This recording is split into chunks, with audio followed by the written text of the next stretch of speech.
Johnson, Here. Lee, Here. Lilligren, Here. Lindstrom, Here. Muse, Here.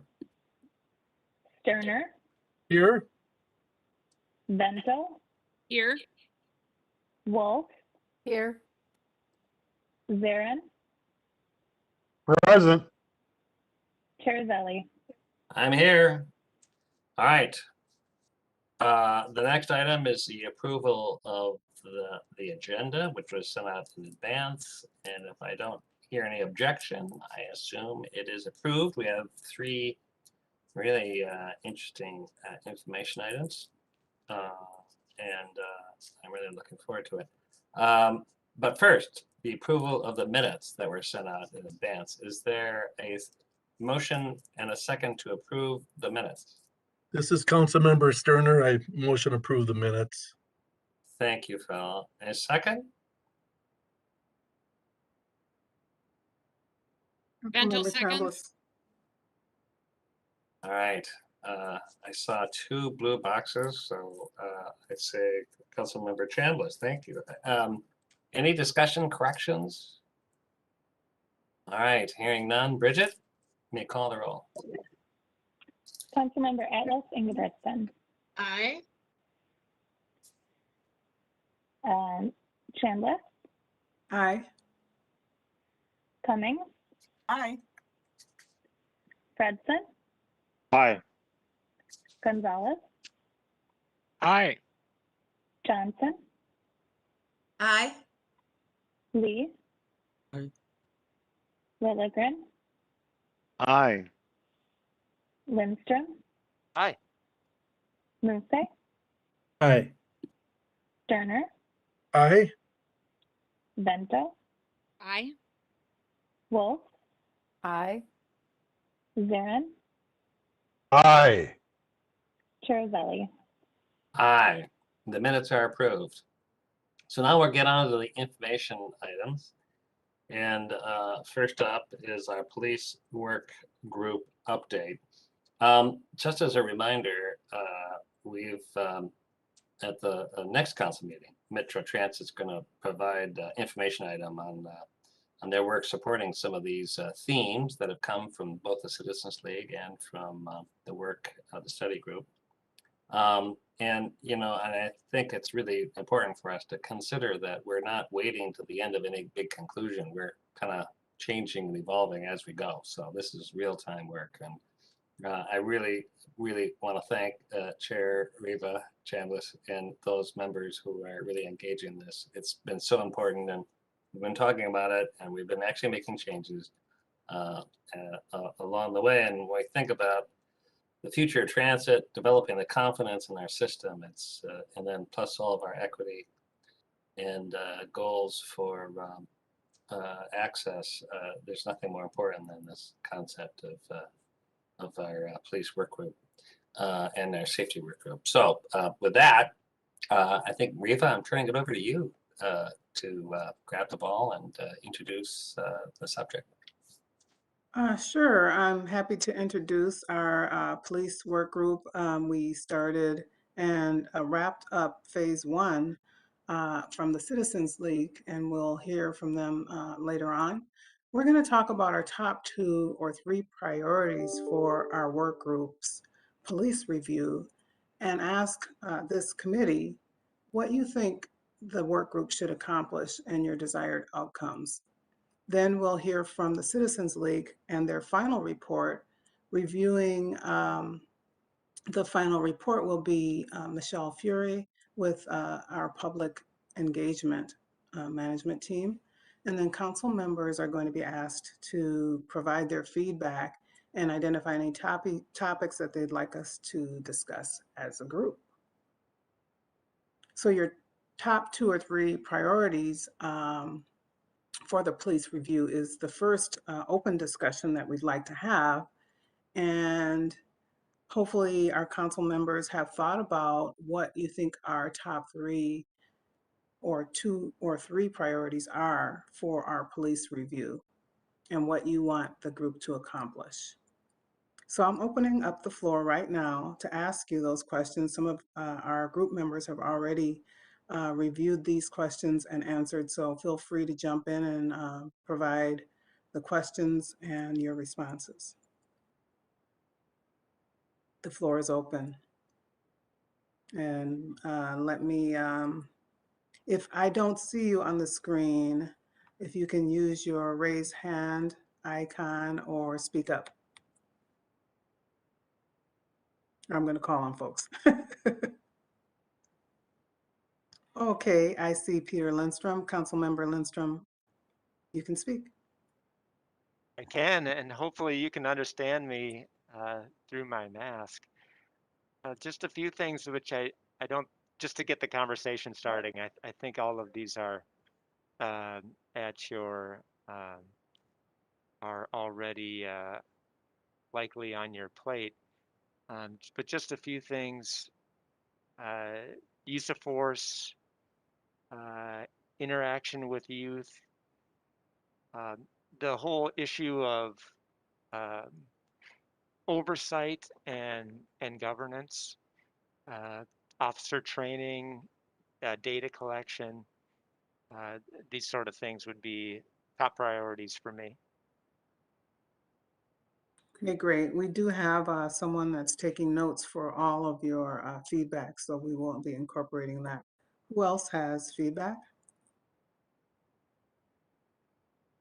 Councilmember Molly Cummings. You're muted.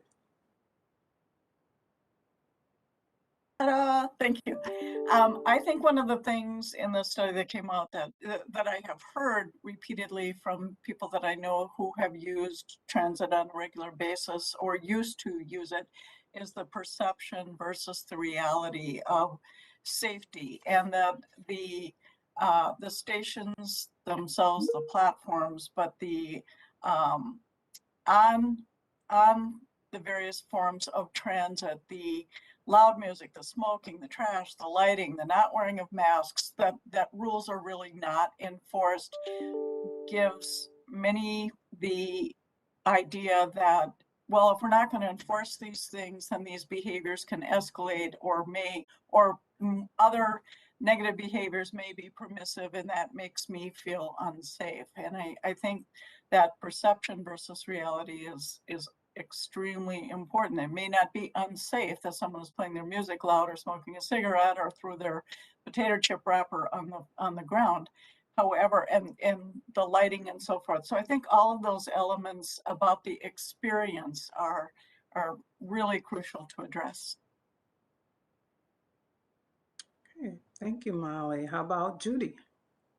Thank you, Madam Chair, or however you're the chair of the task force, so this is great. Thank you for the opportunity to just pitch in. I just want to agree with everything that has been said by Councilmember Cummings and Lindstrom.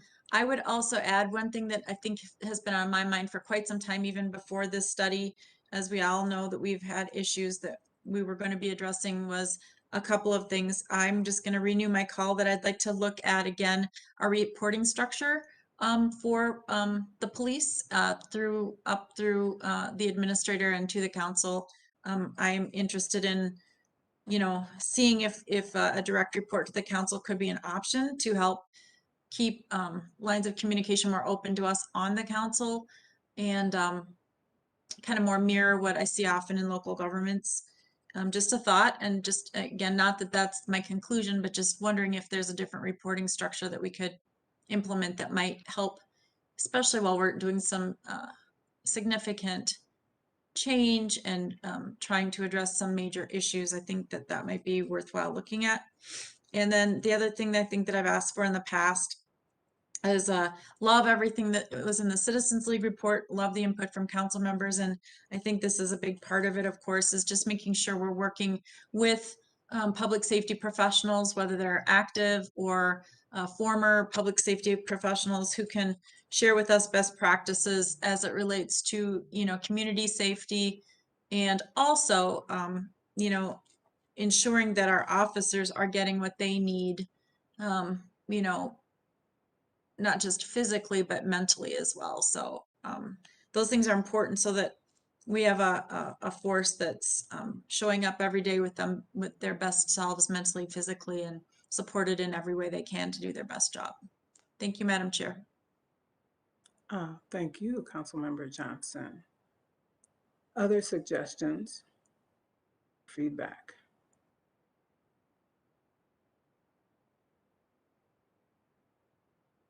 This is Councilmember Atlas Ingebretson. I have my hand up, but I'm not sure if you can see it. But Okay, go ahead. so I agree with Councilmember Lindstrom's comments. So I want to ditto those. And I'd like to also add that we need to have an explicit conversation about how dominant cultures have hierarchy in providing and being heard when it comes to highlighting issues related to our policing.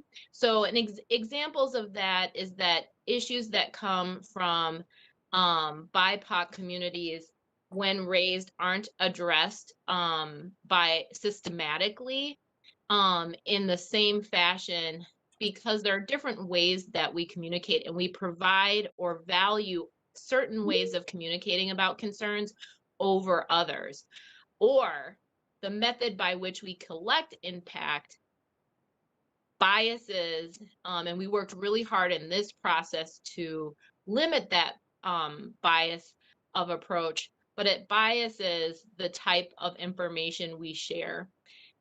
Thirdly, that pressures for political reasons have assigned resources that benefit certain communities over others. And I think we need to talk about those pressures placed on us. I had several of my elected folks from my community talk about this as a challenge that they face as well, and are concerned about the racial aspects that come up with that, these types of issues, and how to deal with them. And the only way we can get at them is by talking about them explicitly.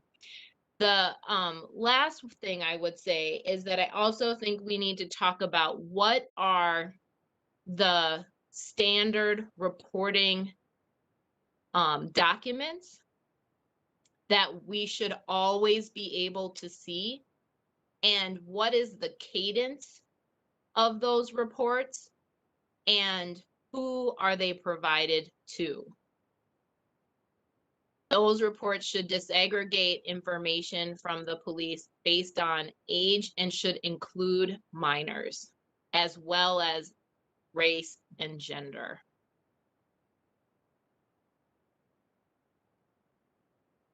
Thank you.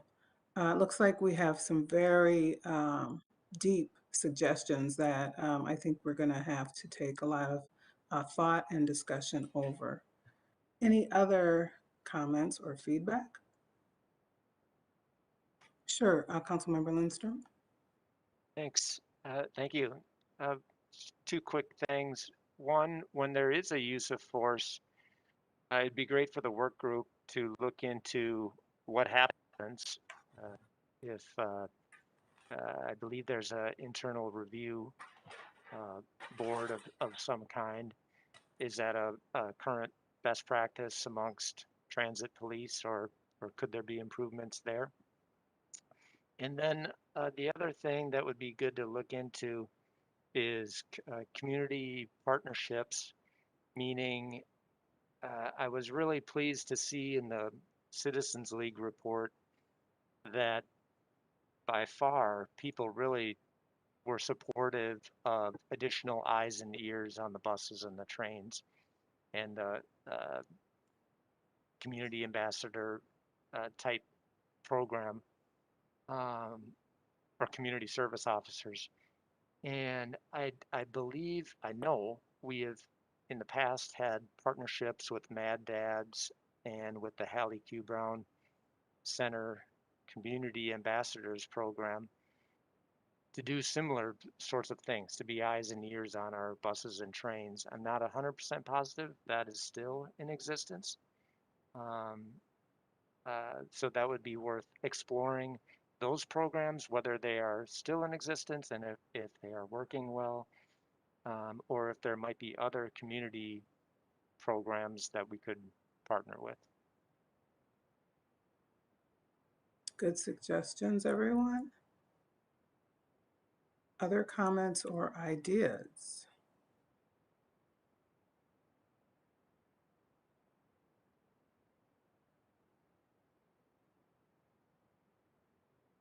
Okay, so questions 1 and 2 are kind of related. Does everyone think that we've covered what we want the group to accomplish and our desired outcomes, or do you have some suggestions regarding what we should end up with once we complete our review in February? You know, I just have a thought, and that's, and we've kind of alluded to with this great feedback, but really want that community service officer, this whole idea of kind of having non-uniformed, you know, presence, which we've now announced and initiating, but it's a work in process to make sure that it really is successful. So I would love to see the, you know, accomplishment is that we are kind of tracking and monitoring and helping guide and listen to how that is rolling out, and to ensure that it's really kind of what we have in our minds, that it, and I think having talked to many different groups, sometimes there's people are seeing it in different ways. Let's make sure that's kind of guided by a vision that we all kind of agree on. Councilmember Johnson.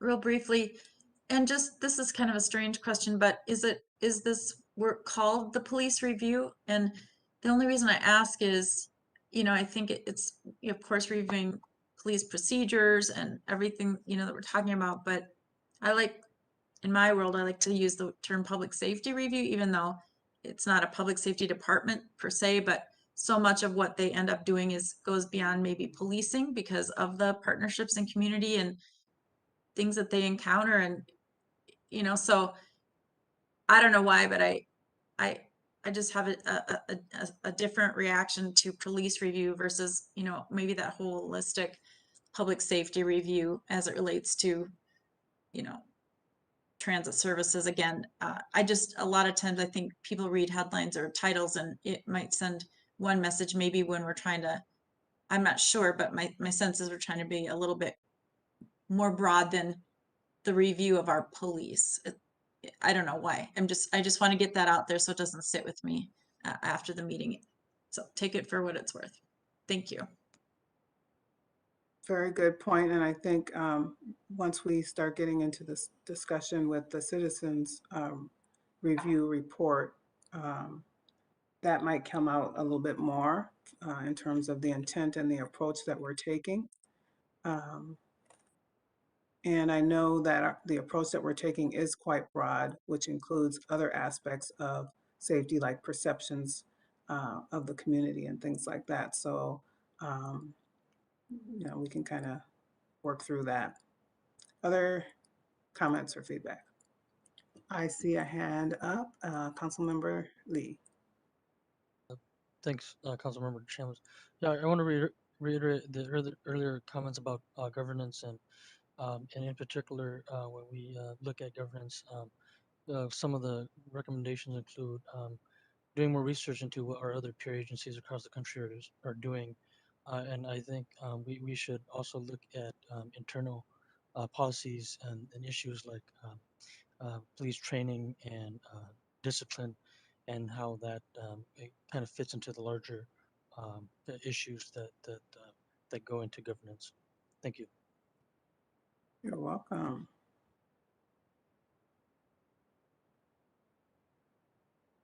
I see Councilmember Fredson. Do you have? Thanks, Chair and Chair. Just wanted to, and I'm on the road today, so I'm just on audio, but I do serve on the work group, and I wanted to share with folks, you know, kind of what I shared with the group last week, and it's that general, like as far as the top line, it's our values are in conflict here, and on a personal level, my priorities would be addressing the perception and reality that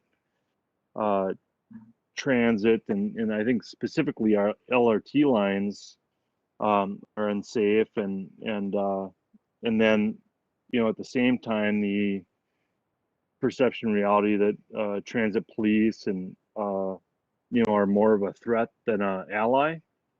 And you know, I hear and see anecdotal reports every, you know, often over the course of the last year, either directly or on Facebook or social media, from people I trust, and their experiences, and not good experiences. And I think that, you know, any one experience can shape people's attitudes and opinions of transit. And if they don't have a good experience, it might mean that they just don't ride again. And so I think we have to be mindful of that. So look, I think we have a problem. And what I said to the group last week was that, you know, I have concerns about law enforcement culture. I also have concerns about folks' experiences on transit. And so I think we need to you know, I guess if I had to choose today, if we like increase police or community service officer presence on trains in particular, LRT, I would be in support of that. I'll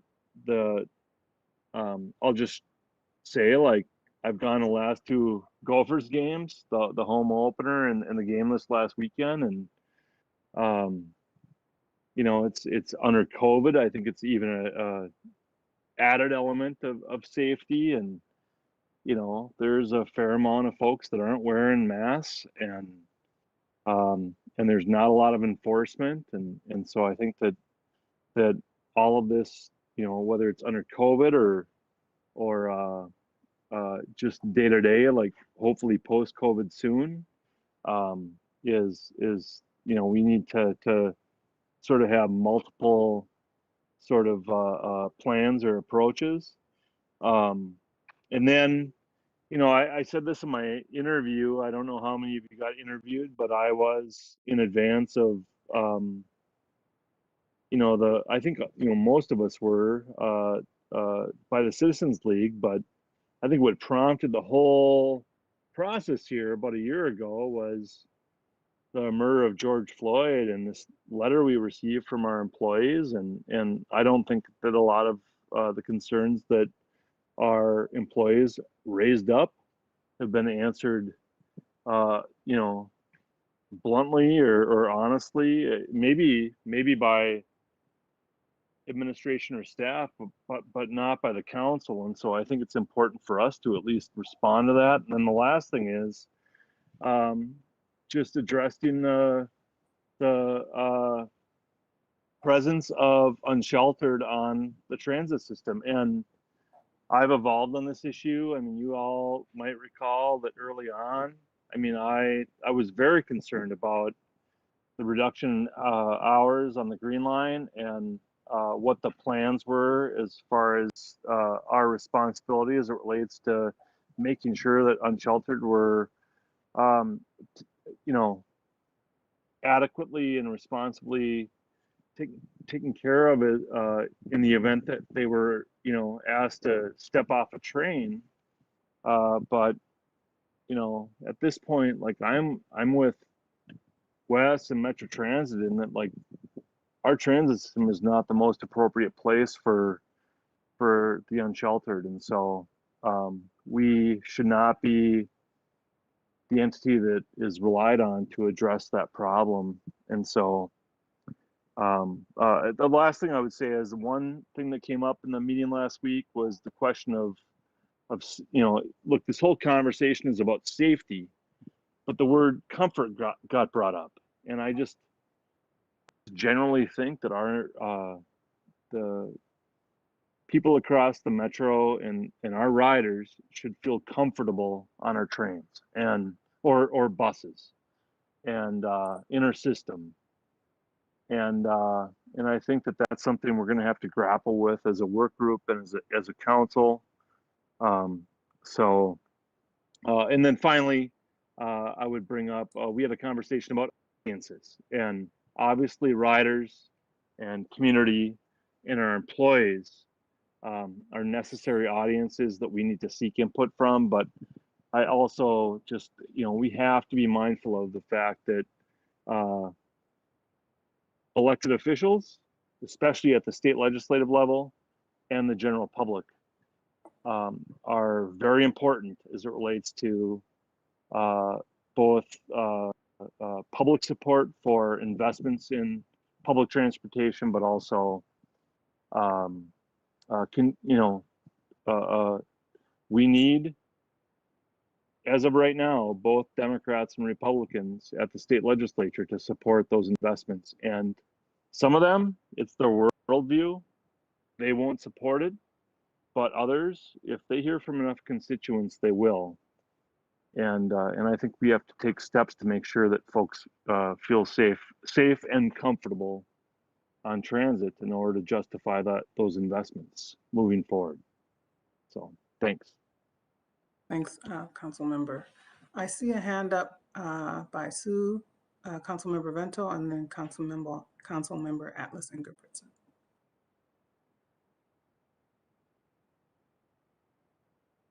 Are you on mute? Sorry about that. Thank you, Madam Chair. I want to second and third and fourth what Chris just said, that Councilmember Fredson just said. I also serve on this work group, and I hadn't intended to say much tonight, but I want to follow up Councilmember Fredson's remarks by noting that for me, this is kind of an in-my-face sort of issue in that, and I know it's an in-my-face sort of issue for all of us, but it's in my face as an issue right now because of the purple line, also known as the rush line proposal in the East Metro area. And it's become pretty abundantly clear that a lot of what a lot of people know about transit is shaped by what they read in the paper and see on the local news. And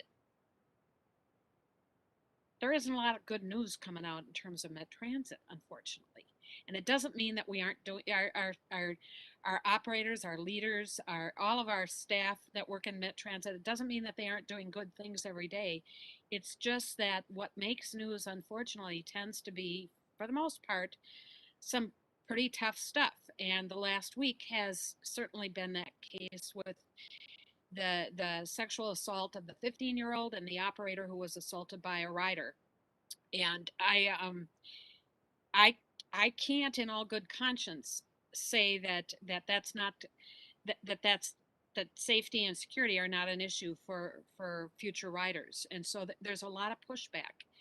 And I hope that I really hope that we keep in mind that we can't sustain this system if people, and this is so obvious, and I don't want to offend anybody for saying this, but we can't sustain this system if people lose confidence in it, regardless of where they come from and the experiences they're having. We've got to address all of them, but we've got to make sure that we're acting in a real forthright sort of way. I know I'm speaking to the choir, but I really think it's up to us, and we've got to grapple this. We got to wrestle it to the ground, and we got to do everything we can to help turn the tide, so that we begin to come out of this with our heads held high, knowing that we've done what we can do, what we need to do, and we're making strides in increasing confidence and hopefully in increasing ridership. Thanks. Oh, if I could add one more thing, Madam Chair, I just want to observe that it would be interesting to know why there isn't more interest in the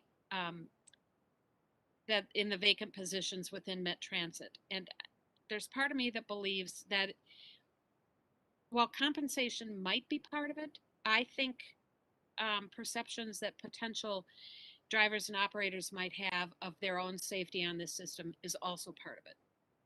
And I remember my father, when I was a kid, saying about our local school bus drivers, he said, Dad said, you couldn't pay me enough to do that job. And this was a school bus with young kids. And for the most part, you know, the behavior could be unruly, but it was nothing compared to what our operators and bus drivers are experiencing now. So I just hope we continue to realize that they're an important part of the solutions and resolutions that we're looking for. Thanks. Thank you. Councilmember Atlas Ingebrigtsen?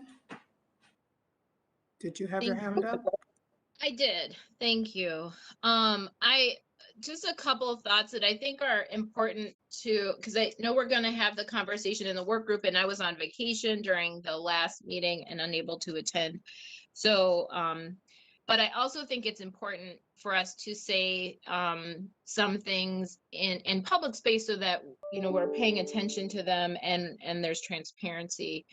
So one thing is I really want to, I hope in the committee that we are being very mindful of what brought it together and the scope of the conversation. There's a lot of things that I think we need to talk about, or the council should look into, related to Metro Transit and our busing, and from policy to funding.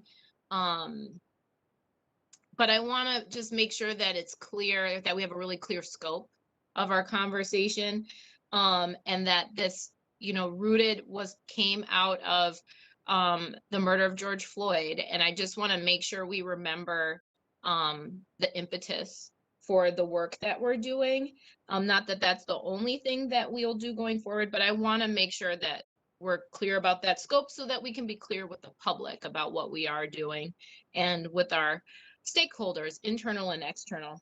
The other thing that I just really wanted to share, as listening to my colleagues here, is the need for public agencies to support the public in building an informed perspective and understanding of what agencies do, and the difference, and helping them to be able to determine the difference between perception and reality, and being proactive in an effort around encouragement and engagement as it relates to our work.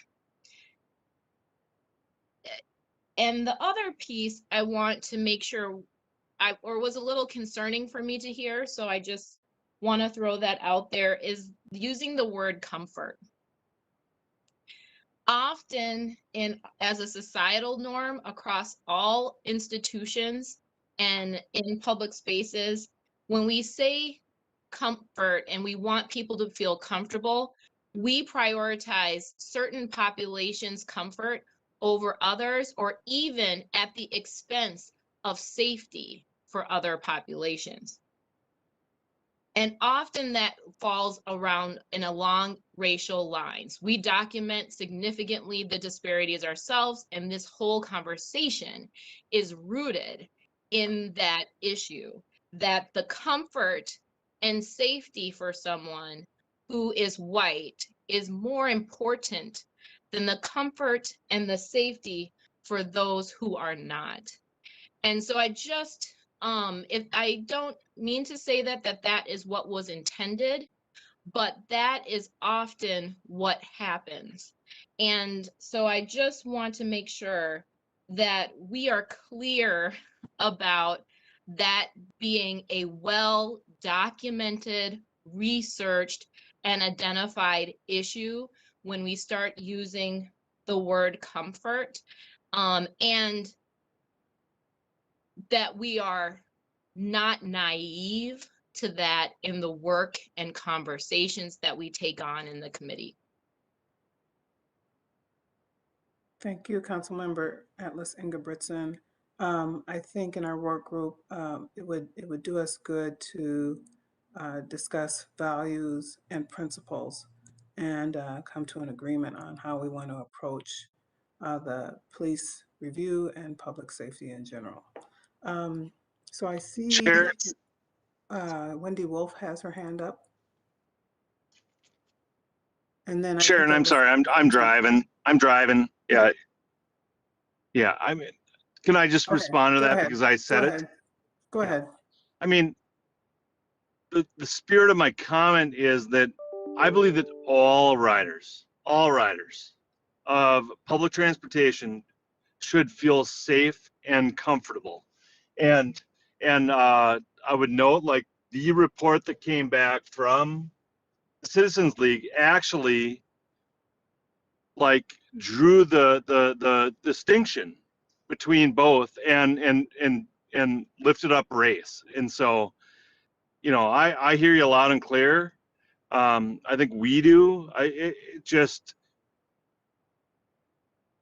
I think that it is what I brought up to the group was last week was I think all of our riders should feel comfortable, not just safe, but comfortable. And what is it going to take to get there? And I get that I think illustrates the premise of my comments, which was I feel like our values are potentially in conflict because whether it's unsheltered on transit or not, police presence on transit or not, safety and comfort or not, that's why the lens on this was, if I remember right, the various comments leading up to when I talked was, yeah, I'm feeling both like overwhelmed and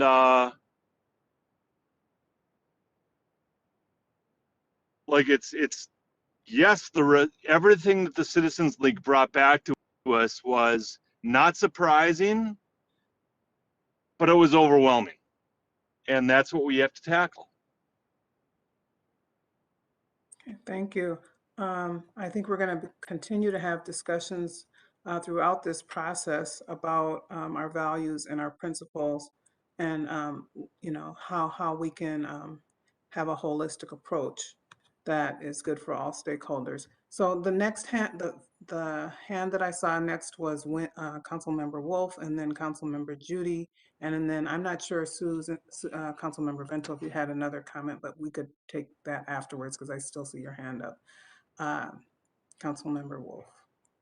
Thank you. I brought this up at the meeting, but I think it needs to be brought up again that the outreach and communication of the survey was missing input from the police department.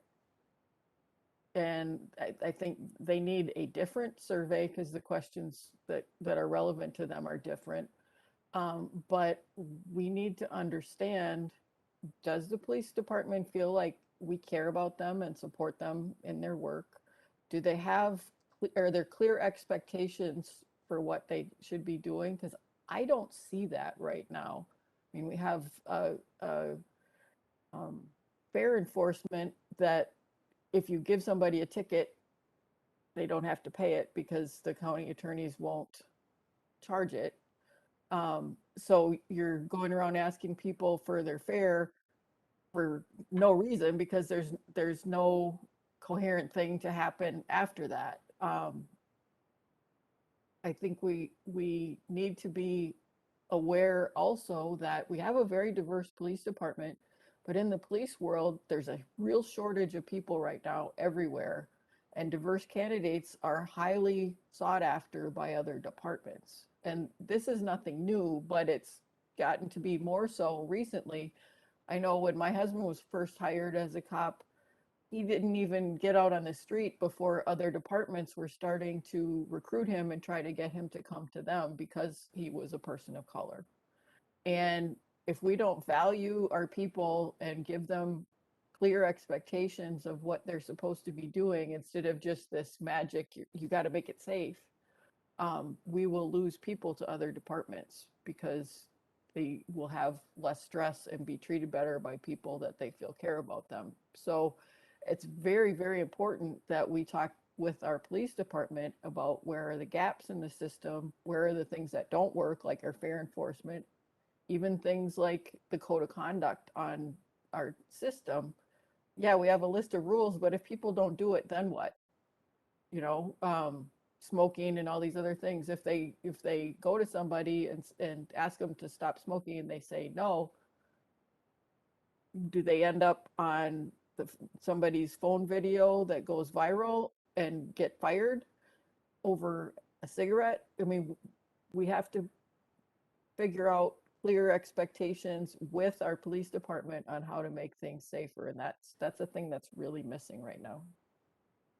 Thank you, Councilmember Wolf. My understanding from the Citizens League was that one of the groups that they did interview was the police staff, but I can see also that that communication should continue beyond that, and we should also maybe hear some, you know, based on certain buckets of stakeholders, what were some of the key things and key themes that came out of their discussions for our council members to hear. Let's move on. Councilmember Johnson, I see your hand up. Yeah, thank you, Madam Chair. And just again, briefly, I really appreciate all of the council comments that have been made. I too am concerned about a lot of things, right? I guess what my point was simply that I appreciate this task force coming together. I wish I could have been on it. I've been talking public safety for transit since I was new to the council.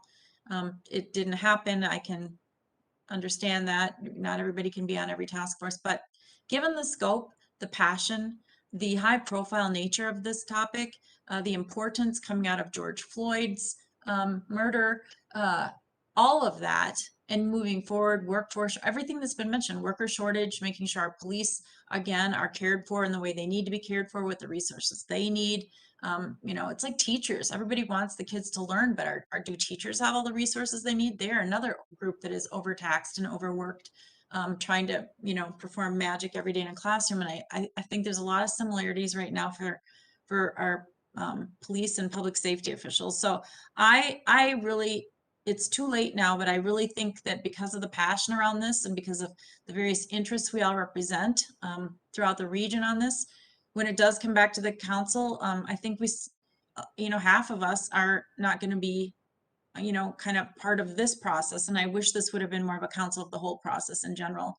We asked 2 questions tonight and look at how much passion and concern and all good intentions are coming out of this. So again, great group on the task force, but I think this would have been one that the whole group should have tackled for many reasons. Not a criticism, just kind of hindsight. Thank you, Councilmember Johnson. We will be talking about the schedule and we will have several council committee of the whole meetings for council members to chime in on. And at any time, once we are giving our updates, you'll be given that opportunity to respond as well. Councilmember Sterner? Yes, thank you. And I won't rehash what other comments have went, but I think Council Member Fredson, I think, has a lot of the comments that I'm thinking of. I was just going to add that maybe we also should get input from some drivers. I've had some conversation with drivers that have been assaulted that are employees on there to have some input on what they feel the safety is, because they're with our customers every day when their operators are giving you know, service both of the light rail and our buses. So I think that would be a good part. And I'm also, we talked about the unsheltered people. I'm also wondering about like what the actions our HAT team takes, like when they're unsheltered, just to make sure we've got a, you know, structure in place on that to go through. I know we had a report early on from the HAT team, but I think that's a big part of our with our public safety is, you know, working with our unsheltered people, making sure that they're safe and they have shelter at night that other than, you know, the vehicle they're in when possible. And then the third thing is sometimes we talk about perception versus actual, but I'll go out on people of all different colors and ages that there is actual things that could have the people talk and events that have happened, et cetera. So I know it's more than just being comfortable and being safe. It's there's things that are happening that are making our customers not taking the devices and that. So I just want to make sure it's more than just perception. All right, thank you. I'm complete. Thank you, Councilmember Sterner. It looks like we've heard from most of our council members that are attending this meeting. Obviously, this is a very passionate subject.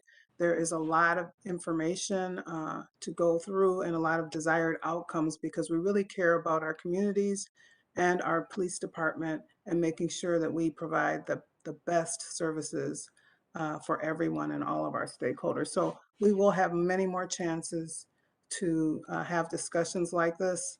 We really appreciate all of the feedback, which will be captured and taken away so that we can address them. Let's move on to the next slide.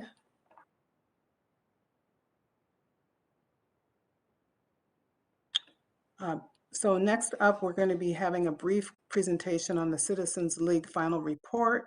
And then after that report is given, if there's an additional responses by council members in terms of our specific work group plan, you'll have an opportunity to comment today and also into our further discussions. Next slide. And is it Michelle that is going to be presenting? Yes, Madam Chair and council members, thank you for the opportunity. You've had quite a bit of conversation already today, and it's clear that you spent some time with the report. So I think we probably won't spend a lot of time on the next several slides, but we did just want to have a moment to note the receipt of the report, the discussion that the work group had on the report last week, and give you an opportunity to respond more directly to any of the feedback you heard as you were reviewing the materials. I'm just going to go through a high-level summary of some of the higher-level themes and recommendations in the report, and then obviously we'll open it up again for some conversation around the specifics that came back from the community engagement. As you see here, there were a handful of themes that were identified in the report. I'm just going to make some brief comments about the context for these buckets of findings. The first one is the perception versus reality of safety, and you've already spoken about this quite a bit today. Primarily that safety is a key consideration that the Citizens League engagement did have a lot of discussion about with our community members. But comfort was also a piece of that, and you have as well spoken about this today, and that there were a number of people who it was clear that when they were speaking about safety, they were actually speaking about comfort on our transit system, and that they may have had an experience where they weren't threatened or directly made to feel unsafe per se, but they were definitely uncomfortable either with the behavior of the folks on the vehicle with them or other experiences they had on the system. The second theme is that passenger behavior impacts safety. And as we've heard today, we know that we've heard from a number of our customers and our employees that there are conditions on our system that really make it feel like it's not a safe place. And it also feels like all of the things that our communities are dealing with are being illustrated on our transit system. The third theme is that more riders do lead to a feeling of safety, and that particularly during a time of pandemic, which the report also addresses. There were fewer commuters, there were fewer regular riders on the transit system, and it felt even more stark that when someone experienced something, that it was more clearly affecting them because there just are fewer people on our system. And there's a lot of discussion and a lot of feedback in the report about how having a more bustling and a busier system will mitigate some of those experiences. The fourth bucket is that safety is more than enforcement. And this also gets back to some of the cleanliness and upkeep issues and the conditions related to broken things or things not working, that those also feel or contribute to a feeling of being unsafe. And then the final theme is that the presence of an authority figure leads to a greater sense of safety. And this engagement certainly happened before we had the discussion of additional officers and community service officers on our system. And a lot of the suggestions that we heard from community and from our employees were that it's important to have someone who can solve problems, who projects the mindset to the folks that they're around, that they are there to solve problems, that they are there to be called upon for help. And that may mean someone who is, either offering some more of a security presence or a community service officer presence, but certainly that would be something we could do additional engagement on to be more specific around. The other themes that came up in this context too, though, were that a lot of people, particularly people of color, did say during this part of the process that it's better to have someone that they can turn to help take a problem away or to deal with harassment, other threats of safety, but that sometimes having a police presence isn't necessarily better. So they're sort of weighing the options, and they're glad to have someone who can help, but it's still a difficult situation either way. And the things that people carry with them too in witnessing and experiencing either crime or some sort of being near some sort of act of violence on transit is very difficult to forget and to move on from. Next slide, please, Greg. So there were 3 primary recommendations embedded in the report, and the first one you've referenced here already is to conduct a review of other cities' transit systems to understand best practices and how they might be addressing some of these conditions. And that work is already underway, and you'll hear something about that next week at the council meeting, as Chair Zelle mentioned earlier today. The second one is to continue community engagement efforts, largely through some of the partnerships that were forged in this process. And that is absolutely something we're going to continue to do. And we've heard from you today too as well that is a value of yours, not only to continue community engagement efforts, but to continue engaging our employees, and particularly the personnel in our police department. And that will be a critical piece of this moving forward, both in the working group work and beyond, as recommendations begin to be implemented. The third thing is that Metro Transit can invest in and implement suggested strategies that might lead to an increased sense of safety among riders. All the things that you've been hearing about on our system, and there are a handful. There's a list, and this was included in the summary document, and is certainly available for you to review and for the work group to review. But it's quite a list of ideas that members of the public had for us to consider as we move forward in this process. And they're really practical things. And again, as you heard earlier, a number of them are already underway, and it would be really good for you to hear an update about all of that work at the council meeting next week. Greg, you can forward to the next slide.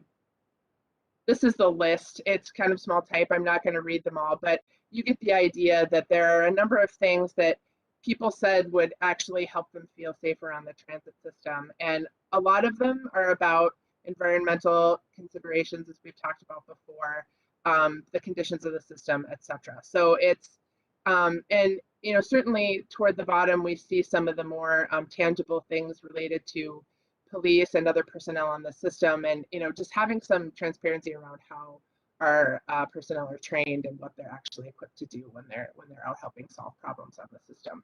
So these again are all things that you've all said today, and it's good that there's some resonance between what you're seeing and what folks have said in our engagement as we move forward.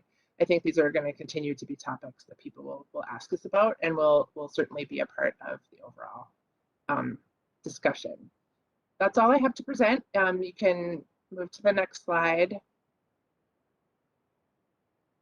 And that's really intended to set up the discussion. I'm going to turn it back over to Chair Chamblis, but I just wanted to let you know too that if there's any interest in further discussion or delving into any of these things, we're here to help make sure that the work that the Citizens League did is continued through this process, and that those voices are continued to be amplified in this process. So we're here to make sure that that happens. So any feedback you have is welcome, and I look forward to supporting the work as we move forward.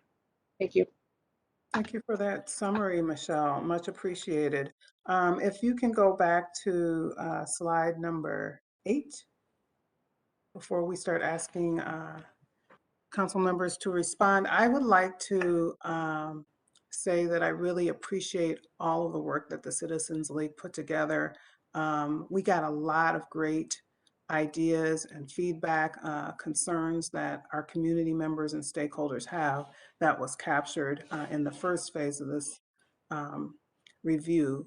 But there's a bullet on here that says provide customer service, anti-racism, and de-escalation training to drivers and conductors. Perhaps we need to expand that training, or at least have note that our police officers also currently receive customer service, anti-racism, and de-escalation training. That has already been told to the council members that they receive that, but just so that that's really clear. And then also there is the second to the bottom bullet talking about cultural norms that prevent some of the gender and disability-based harassment. We might want to add youth and race to that bullet as well. Comments from council members?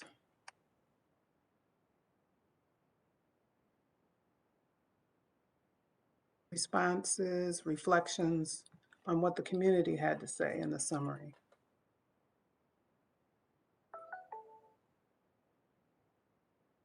Councilmember Cummings. Thank you, Chair Chamblis.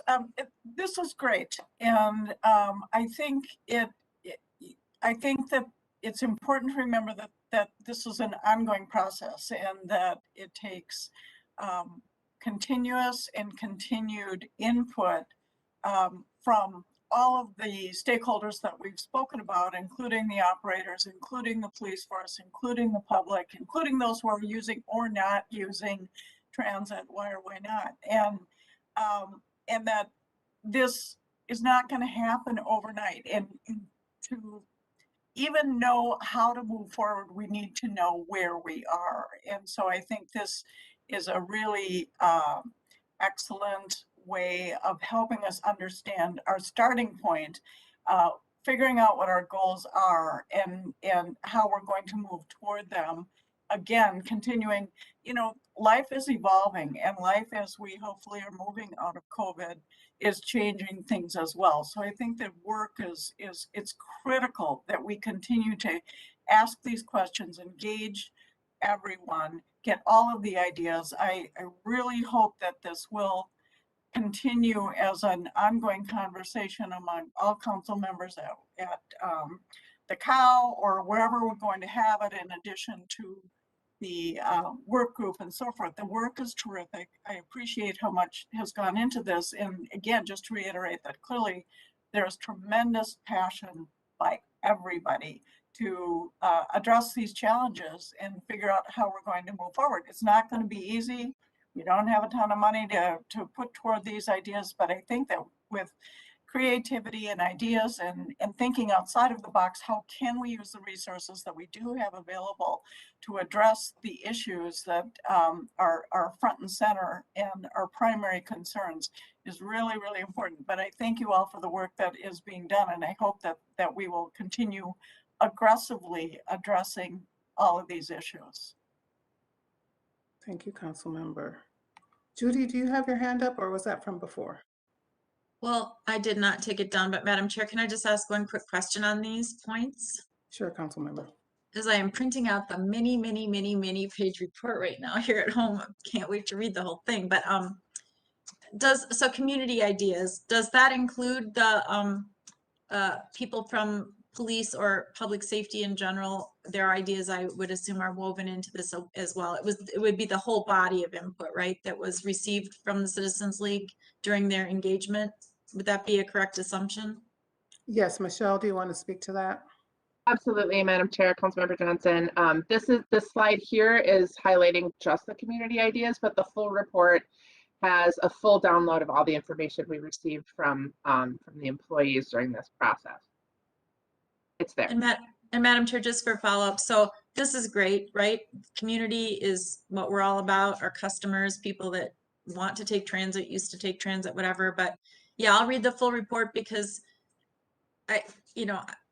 this is important, but again, it's a part of it, right? Because there's a lot of stakeholders in this, and it'll be interesting to read the full report to see, you know, what the other points of view are as well, and where the intersections can be found. And so I just appreciate that. I might have appreciated some of those points in this quick presentation, but I'll read the whole report and get them there. Michelle, is it possible for us to do that review and then find maybe get an overview of where there are intersections and where we have shared values and principles? If not captured with the Citizens League work, something that we can present to council member at a future date?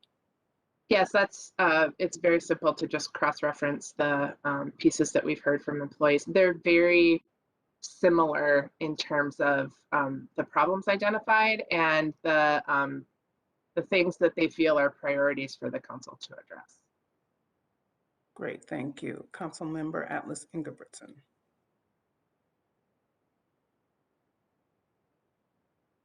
I had to unmute and lower my hand. Both of those things complicate stuff. I just was wondering, it would be, I appreciate that Council Member Johnson is printing out her report.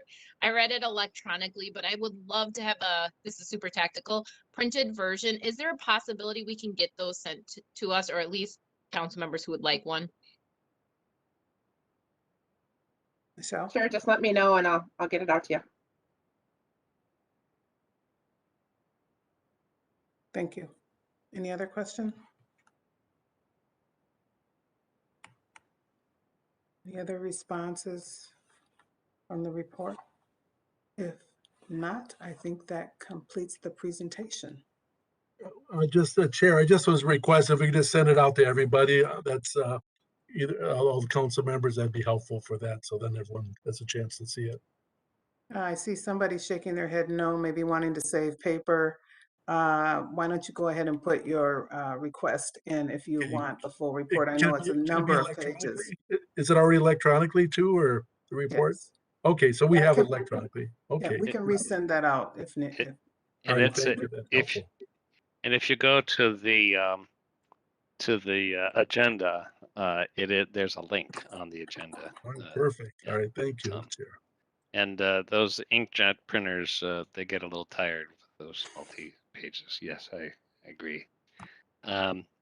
Thank you so much, Councilmember Chamblis, and everyone for such a robust conversation. I mean, this is really meaty, and clearly we're going to revisit this issue many times, and appreciate also the service on the which I think broadly defined public safety police work study.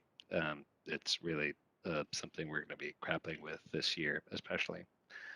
We have really two presentations, and I'm glad we've left time for them.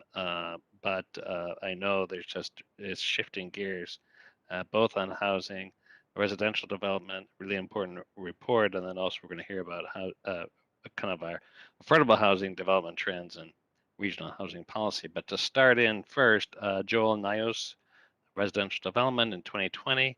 Pretty interesting issues that this region is facing. So with no further ado, Joel, take it away. All right, well, thank you, Chair Zelli, council members. Hello, my name is Joel Nyhus. I'm in the research unit in the Community Development Department here at the Metropolitan Council. So for tonight's presentation, we're just going to go over our findings from our annual residential building permit survey for 2020. Before we start, I'd like to quickly thank those in the research, Krysten Ryba-Tures and Matt Schroeder, as well as Jim Dudley and Elias Anthan in the Information Services Department for the help on this project. And I'd especially like to thank all of the local communities and county staff, their participation in getting us data, because for the first time since I've been here, I got here in 1997, we had a 100% response rate for the annual residential building permit survey. So it's really a great example of collaboration between the Metropolitan Council and local community staff. We've collected this information from local governments annually since 1970. And the attributes we gather from this are the housing type, number of units, permit type, such as new construction or demolition, the location, if it's age restricted, and also the permit value. Slide, please, Greg. So again, the purpose of today's presentation is just to share the results of the 2020 Annual Building Permit Survey, looking at new housing, the number and types of locations of new housing. We'll look at how the events of 2020 affected housing production and what early residential construction activity in 2021 looks like. Next slide, please, Greg.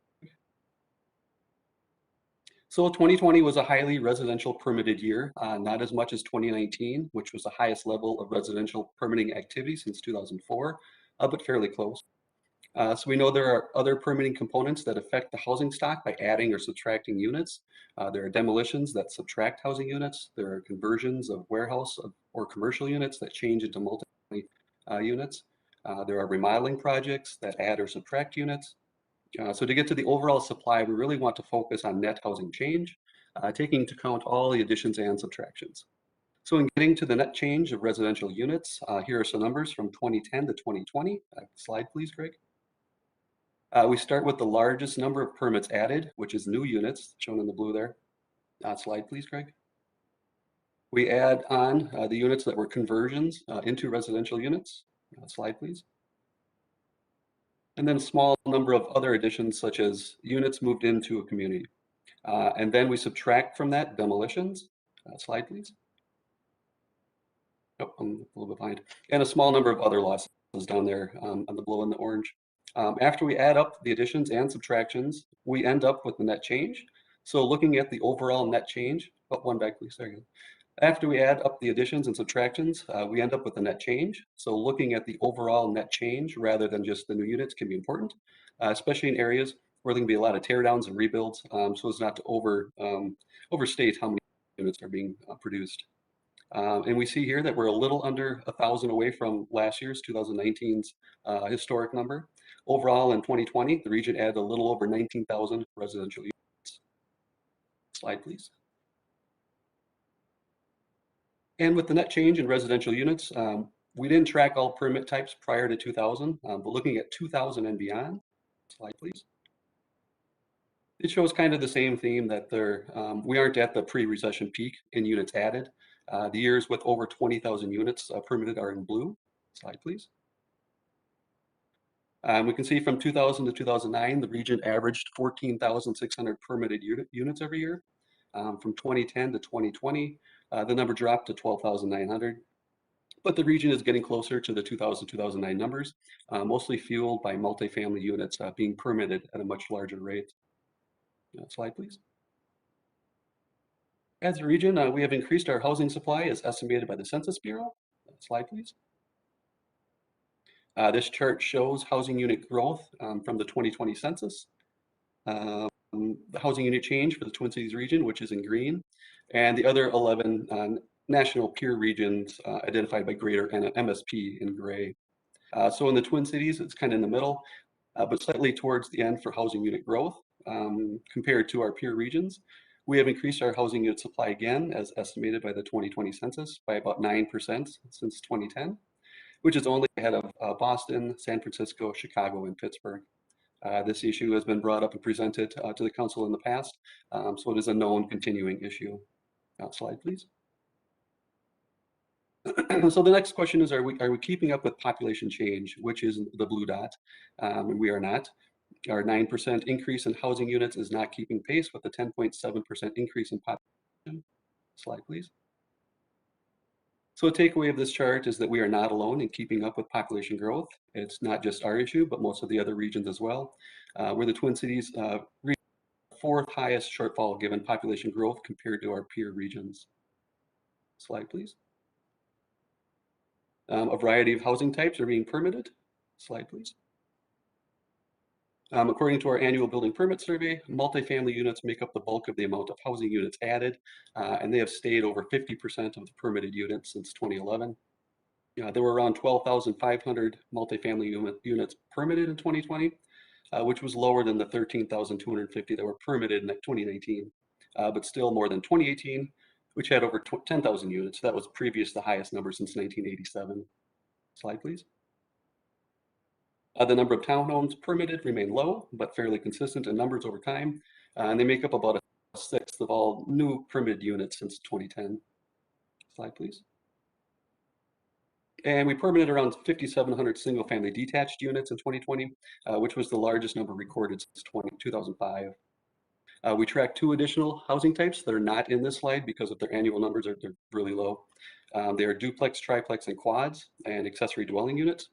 The total number of duplex, triplex, and quads gained in 2020, we gained 43 units. We also had 34 accessory dwelling units permitted in 2020, which was the highest number on record. We've seen a loss of over 800 duplex, triplex, and quads over the last 10 years. We'll see if that changes with new changes in zoning in cities like Minneapolis. But currently, it's only a footnote to the story in this building. Some accessory dwelling units, they were once considered an opportunity to add affordable units with small blueprint or footprints on existing parcels. But we're seeing fewer than 40 permitted a year since we've been tracking it in 2014. Now, slide, please. As we talked about earlier, most of the units permitted between 2010 and 2020 have been multifamily units, but not all of them are targeted to the general population. This chart shows that 12% of multifamily units permitted were age restricted in 2020. One thing we've been seeing in the permit data the last few years is the percentage of new age restricted housing. It's decreasing, with age restricted units making up 26% of all multifamily housing. In 2017, 35% in 2018, and then 22% in 2019, to just 12% now in 2020. All right, slide, please. Looking at the region as a whole with a map, it shows the broader pattern of where units are being permitted between 2010 and 2020. So looking at cities with the largest net gain from 2010 to 2020, we see that Minneapolis has by far the largest net change since 2010. Minneapolis had more permitted units in 2019 than any other year.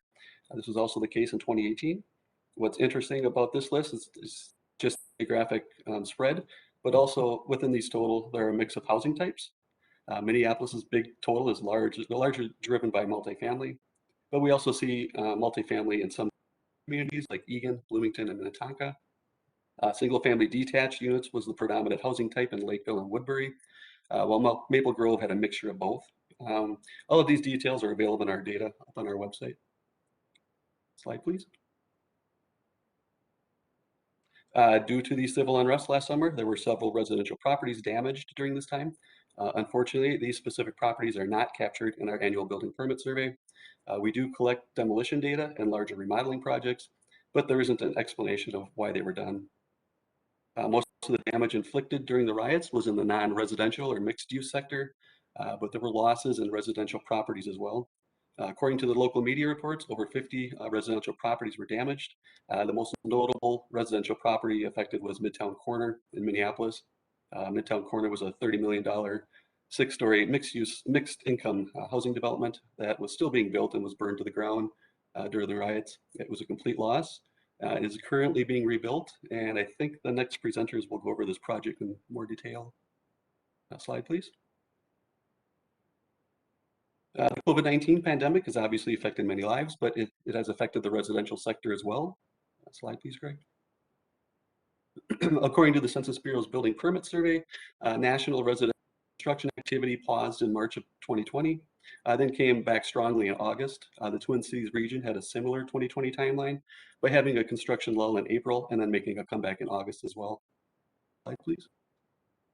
Related to construction activity, some of the areas COVID-19 has affected new constructions were in the lumber prices because of mill closures, transportation issues, and overall need for lumber. Softwood products went soaring up to 300% higher than before the pandemic. Other construction materials like concrete and drywall, manufacturing plants had to shut down for extended periods of time, creating a backlog of need. The shortage of materials, such as metal for appliances, higher metal costs, and being manufactured in other countries with travel restrictions has affected their availability and cost. Shipping, also involving other countries with travel restrictions, and also skilled construction laborers. For years, there's been a shortage of skilled laborers, but the pandemic has made it worse. According to the National Association of Home Builders, normally there were 298,000 unfilled construction jobs last year. All of these items and more have made it around $36,000 more expensive to build a home nationally, according to the National Association of Home Builders. Next slide, please. So what does the first part of 2021 look like? Looking at the 2021 data so far. For apartments, it looks like it's going to be a big year. Slide, please. According to the latest Dodge data report for the second quarter of 2021, the total value for the first 6 months of 2021 has already matched the same level as all of 2020. This isn't on the slide, but for single family units, mortgage rates are still near historic lows, slightly above currently. And many industry experts expect the rate to remain low throughout the year. But the supply of lots is also extremely low, which will increase the house prices more rapidly. And we talked about earlier, the construction costs will remain high. Looking at the Census Bureau's building permit survey comparing July of 2020 against July of 2021, it also shows a big year for single family detached units, which has increased over 2,000 units. It's also worth noting that the ratio of single family units and multifamily units is creeping toward a 50-50 split. So this is something to keep an eye on. Other slide, please. So some quick takeaways from this presentation. The demand for housing remains strong, fueled by years of production shortfall and steady population growth in the Twin Cities. Multifamily permitted units dominated the unit gains this year and have dominated the post-recession years. The number of age restricted units decreased again, and their share of the multifamily housing type has been decreasing in recent years. New single-family detached units were permitted at the highest level since 2005, and other housing types have remained relatively low in numbers. The region has averaged almost 13,000 units gained since 2010. Minneapolis was the biggest gainer in units by far, just as in previous years. COVID-19 has affected the housing market. There was a pause in residential construction in the spring of 2020, but came back strong in the late summer, early fall. The region added over 19,000 new residential units in 2020, which was a similar number as in the past few years. According to the recent permitting activity, 2021 should be a banner year for permitted single family and multifamily units. Please, Greg. And all this data can be found on our website, Metro Council /research, metrocouncil.org/research. And then the spatial data can be found also in the Minnesota Geospatial Commons. Next slide, please. And here's my email address if you have any questions. And thank you for that brief presentation. Thanks, Joel. Any questions for Joel at this point? Molly. Thank you, Chair. Joel, I'm wondering, one of my cities talked about the increase in the price of lumber and the various reasons that it spiked as high as it did. But one of the reasons that I don't hear talked about too much is the wildfires, especially out on the West Coast, that have just decimated forests and trees that we might have had cut down to provide lumber. So I guess my question to you, looking in your crystal ball, if in fact that is a significant factor or may become a significant factor, it takes a tree. A tree isn't a shipping thing where once we straighten out the shipping and we can have better channels to receive our materials, it's hundreds of years before the trees are at a point where they can be used. And we keep hearing, or I keep reading, that wildfires will be a continuing issue with climate change that may really exacerbate the issue of forestation and the burning down of so many trees in this country. So do you have a comment on how that might also impact the availability of lumber for building and construction? Chair Zelli, Councilmember Cummings. Yeah, I really don't, but I think I've read the same articles as you. It's not like a tree can be grown. It's not like a product that can be made quickly. So it takes years for obviously to get to the height that they can be harvested. But outside of that, I really don't have anything else. I can look into it more though and give you back some feedback. I'm just, if I may, I'm just curious if you have heard that as any significant reason for in the lumber shortage and the lumber price spiking, or if that was sort of an anomaly that has come up recently, at least to me. Yeah, Chair Zelli, Councilmember Cummings. I have not read that before, but I will look into it more. I suspect, Molly, it might be a confluence of different factors, include trade policy, demand, and various fluctuations of supply. But I don't know. Good questions. Say, Joel, you know, when you look at the slide that shows the dip during the recession, the Great Recession, you know, 2009, 2010, I've always heard we just haven't caught up. And we really need, we're kind of short of housing units in part because we still have this kind of demand. Is that what you're seeing in some of these trends, and that will the rate of the stellar year 2021, is that are we going to be are those is demand going to be met, or are we always kind of behind at this pace? Cheers, Ellie. Yes, as you can see, you can tell it, the number of units has increased in the last few years, not quite the pre-recession years, but yes, we are catching up. It'll be interesting to see what 2021 brings, especially in the single-family detached housing. But yeah, we are catching up, but we are still behind. Other questions for Joel? Go ahead, Phil. Thank you very much, Chair. I just, you brought up some of the alternatives, but I'm kind of wondering about like the tiny homes. Have you seen any pressure on tiny homes and maybe using alternatives to wood for like the shipping crates, for example, and other things? And then I'm also wondering if you're starting seeing some homes where they're building less, but then maybe homes are turned into renting by the room, you know, for affordable housing. And then I guess my third thing is mobile homes. You didn't mention mobile homes or motor homes on lots. Is I know they're not considered to be housing, they're considered vehicles, but I'm just wondering if you track that at all. Cheers, Elliot, Councilmember Turner.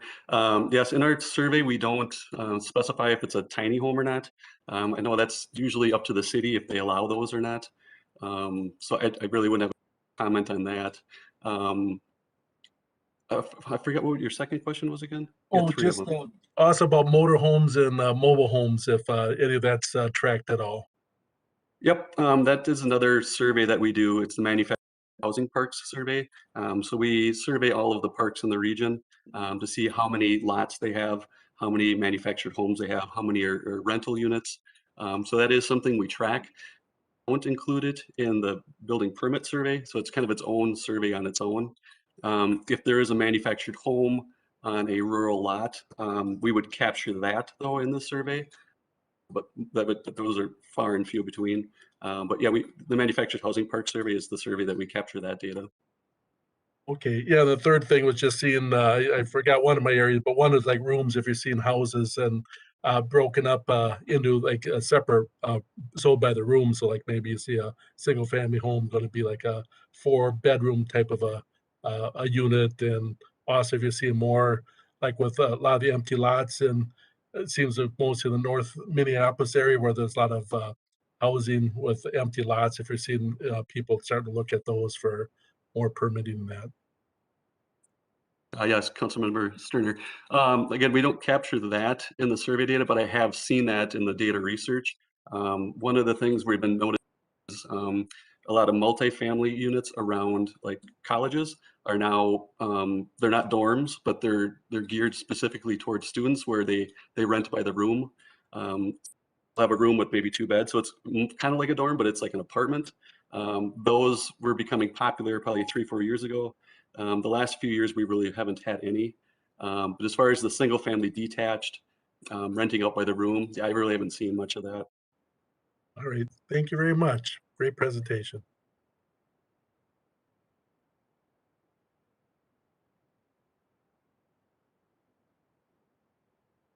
Chair, may I? Thank you. I saw your head, nod your head. Sorry, I was muted. I was saying, Riva, please. That's quite all right.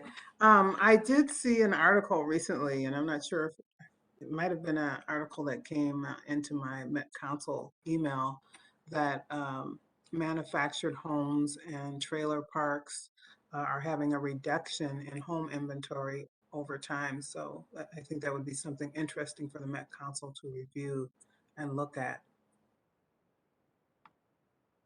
Yes, Councilmember Chamblis. To go over that question, are you saying that the number of manufactured housing units in the parks are declining? Yes. Like the number? Okay.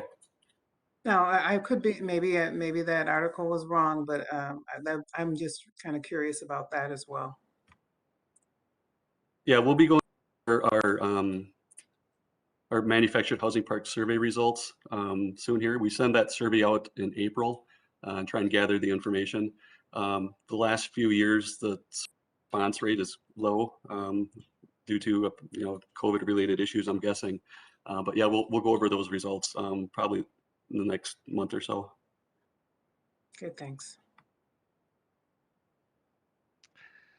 All right, folks, I think we want to leave time to hear this next presentation because it's very much related, looking at our housing policy and then a report on affordable housing development trends. And with us is Krysten Ryba-Tures and Tara Beard. Everybody may know Krysten is a senior researcher. Tara Beard is our manager of Livable Communities program. And as I understand, when you think about affordable housing, some of it's subsidized, some of it isn't. So we're going to get the whole picture. And welcome both of Krysten and Tara. Thanks so much, Chair Zelli. Can you hear me okay? I was told earlier I sounded a bit crackly, so I just want to do a quick check if I sound okay. I think you sound great. Okay. Coming loud and clear. All right, great. So thank you, Chair Zelli and council members for having us here this afternoon to talk about the findings from the Affordable Housing Production Survey and how it informs really two key issues that we're going to focus on today. Joel just described, the residential portion of our annual building permit survey. This data set that we're going to talk to you now about is constructed by using those numbers as a base, but then we follow up with a different survey to local governments, and we ask specifically about the price points of those new housing units and the fiscal tools and incentives and other policies that jurisdictions are using to support affordable housing. When we can't get that survey data, response rate issues or other factors, we manually research each and every property to assign an affordability level to each unit. This could be the asking rent online. It could be a sales price for a new single family home. So a lot of work goes into creating this data set for the 7-county region. I just want to acknowledge really quickly the efforts of those many hands that make the work happen. Joel Nyhus, who you just heard from, Maya Guerrero-Combs in our Livable Communities section, Hillary Lovelace, also in LCA, and Elias Anthon in Information Services. So takes a team to make a data set. Next slide, please. Before we really get started here, we want to do what I labeled this slide the affordability metrics reality check. Housing affordability, of course, includes two moving parts: household income and housing costs.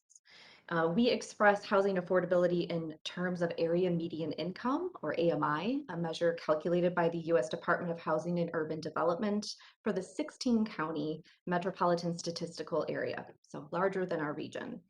On the slide is the AMIs for 2020 and the various levels that we'll talk about throughout today's presentation.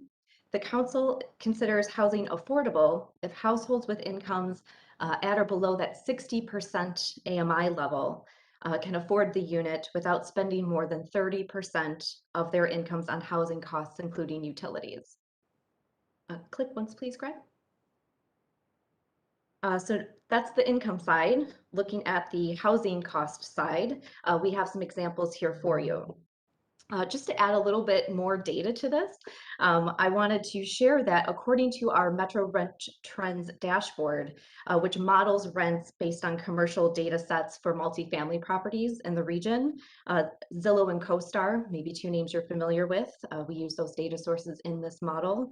The median asking price for a 2-bedroom apartment in the Twin Cities region, just at the end of Q2, July 2021, was $1,500 per month, and a 1-bedroom is at $1,180 per month. Okay, so that's just some regional figures for you. According to the Minneapolis area realtors data from July 2021, the median sales price for a newly constructed single-family home is at $450,000, and that drops somewhat for existing homes at $343,000. but obviously still well above the number that you see here representing what's affordable to a household at 80% AMI. Click once, please, Greg. And just to add just some additional regional context, looking across the region's jurisdictions, 21 jurisdictions have a citywide median household income at or below that 62,000 amount that signifies a 60% AMI. Places like New Hope, Brooklyn Center, Osseo, St. Paul, West St. Paul, Hopkins, Little Canada. So in these cities, affordable housing is about like the average household could afford.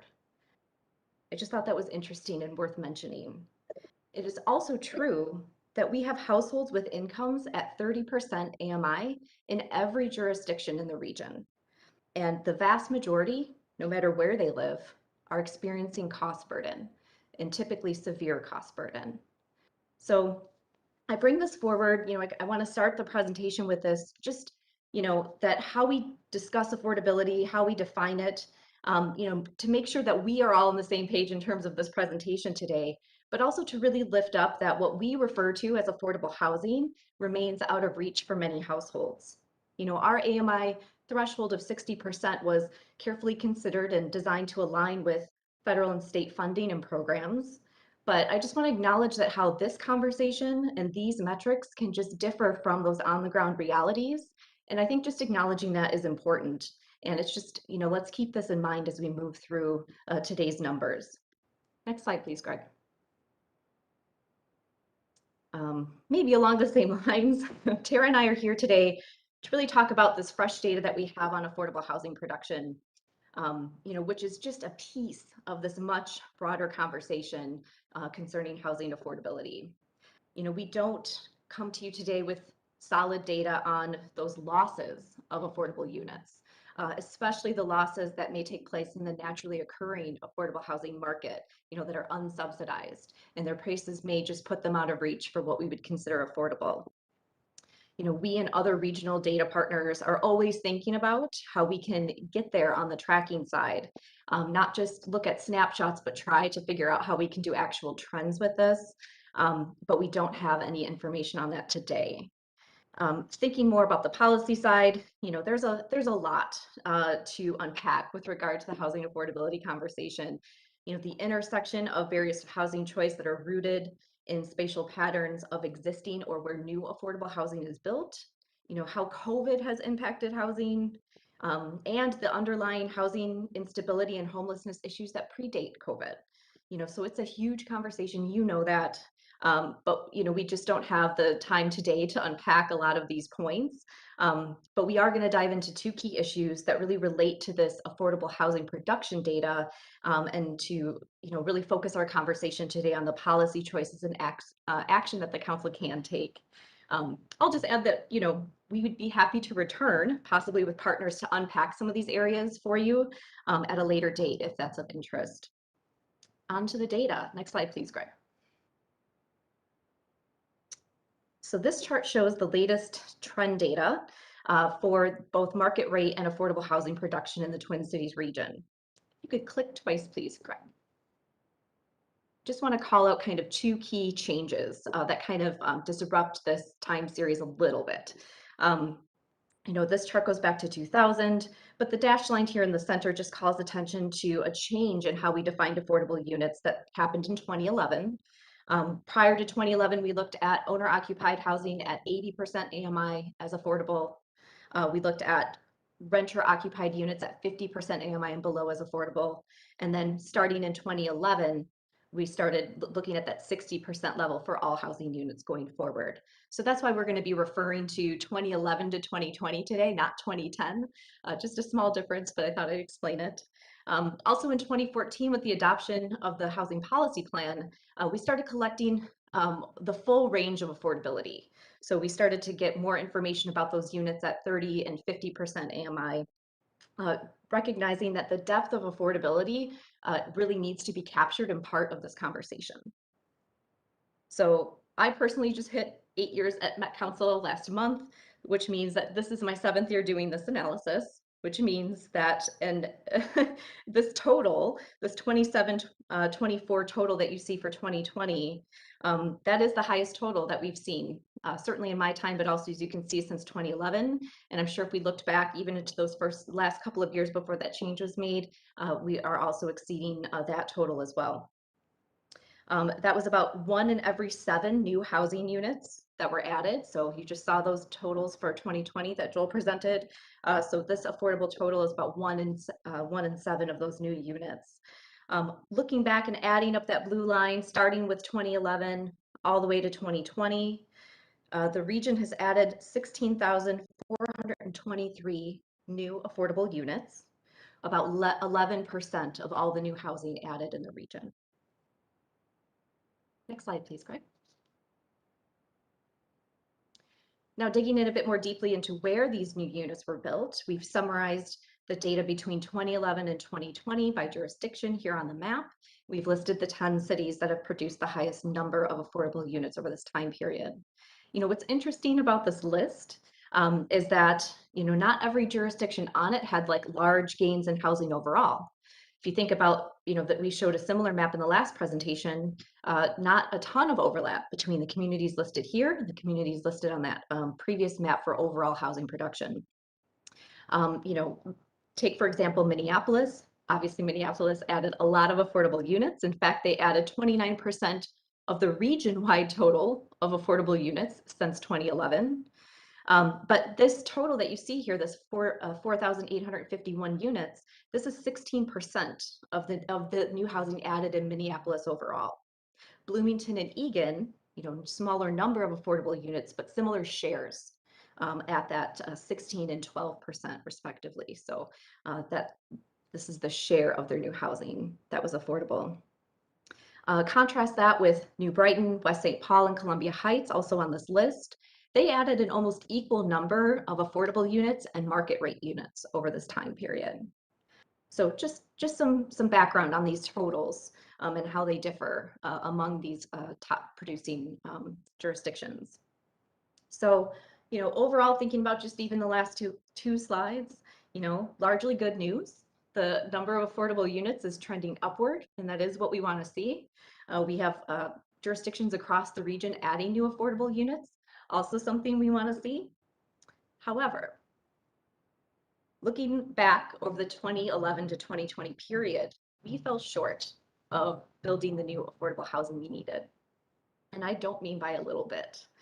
Based on the actual growth in households over this period, the region needed to add about 44,570 new affordable units. And as I just mentioned a few minutes ago, we built, you know, over 16,400. I'm going to turn it over to Tara to talk about the nuances within this shortfall as like our first key issue that we'll talk about today.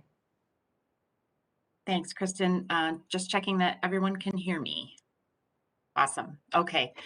So the first of the nuances that Kristen mentioned we'd be bringing up is how affordable housing production relates to what the demand or need is. And she talked about that looking back. Every decade, we establish forecasts for the purposes of local comprehensive planning and our own Metropolitan Development Guide. The share of that forecasted growth representing households earning less than 80% of area median income is then allocated across the region so cities can guide land to support that need as the Metropolitan Land Planning Act requires. Now that we have the 2020 affordable housing production data, we can look back at the 2011 to 2020 planning decade and compare affordable housing production against need.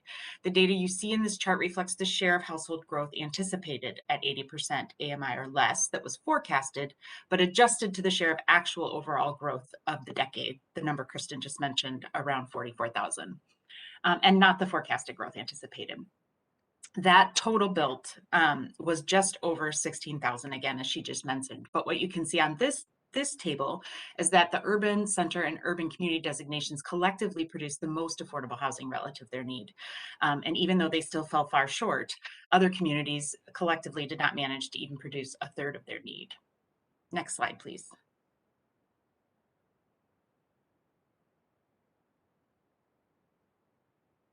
I think you're one behind, Tara. That's okay. Maybe just give folks a few minutes to absorb what you just said and the Yeah, chat thank you. I was here. looking at my notes and not the screen. I apologize for that. Just breaking down further Krysten's analysis of where affordable units got added and looking at urban center and urban communities as getting closest to meeting their share, and yet it's still being, barely half. I think you can go to the next slide now, Greg. Thanks. Here, kind of in map form, we're seeing that the darker shades of teal is represents communities that got closest to meeting their 2011 to 2020 affordable housing need. Despite the not so great news that few cities were able to meet it, one of the positive things I take from this map is the fact that where the need was met or close to met is represented by all types of communities, from rural centers to urban centers and everything in between. So we know that affordable housing can be built in any type of community, large or small, affluent or lower income. Next slide, please.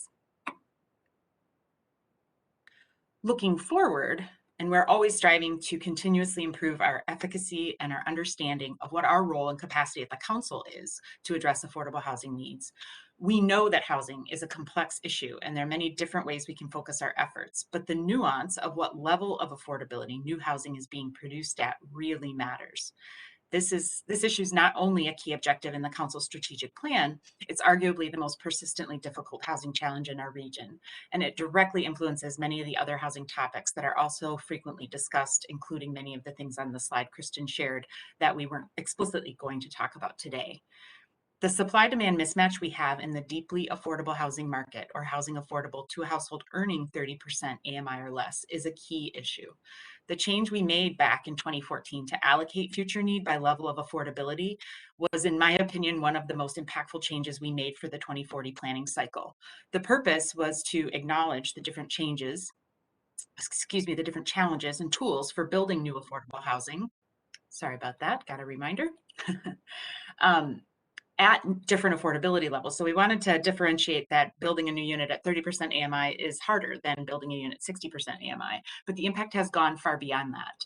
And it shows us just how much the need skews to the deeply affordable, the need does. More than one city has shared to me personally that breaking down need by level of affordability has dramatically changed their approach toward addressing housing needs, and with good reason. Not only are over 80% of our existing residents earning 30% AMI or less cost burdened, as Krysten pointed out earlier, but growth in the need for affordable housing at that level represents roughly the same number of the two other levels of affordable housing combined. Next slide, please.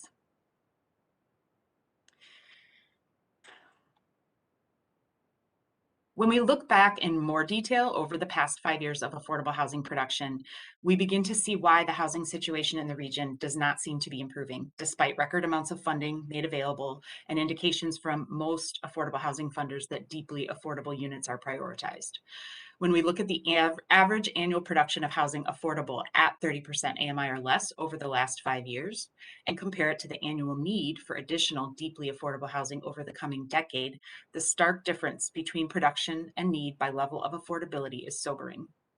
Considered again with the current economic instability of existing lowest income households, this data tells us how difficult it can be to build new housing that is deeply affordable, and why we are seeing so many predictable outcomes of housing unaffordability and instability.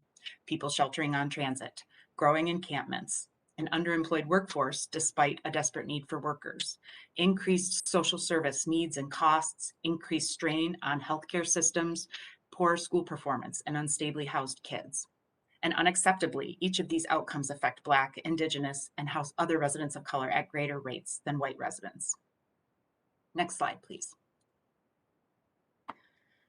All that is very sobering, but there are things we can do or are doing currently to address this serious issue. And that's what I want to share with you today. What I'm most excited to share with you today, what the council can do to address this lack of supply of deeply affordable housing. One of the things we can look at as our own funding source, primarily the local housing incentives account through the LCA programs, which is intended to support affordable housing production and preservation. And so we are working really hard to understand how we could position our LHIA funding to fund more units at 30% AMI. The Met Council, like the state, like a lot of other large funders of affordable housing have been prioritizing 30% AMI units for quite a few years now, but we are not seeing increases in production that are commensurate with that. And so we need to unpack that. We need to know more. We need to understand if the issue has to do with prioritizing 30% AMI units, but also prioritizing so many other things we are trying to achieve that ultimately other projects at higher affordability levels are able to rise above in those selections. Or is there something about the applications coming in for 30% AMI units that are not as feasible, or having a harder time being proven as feasible to fund? So we need to understand the minutia really to be able to decide how we could position our small share of that affordable housing funding market to address this really important need.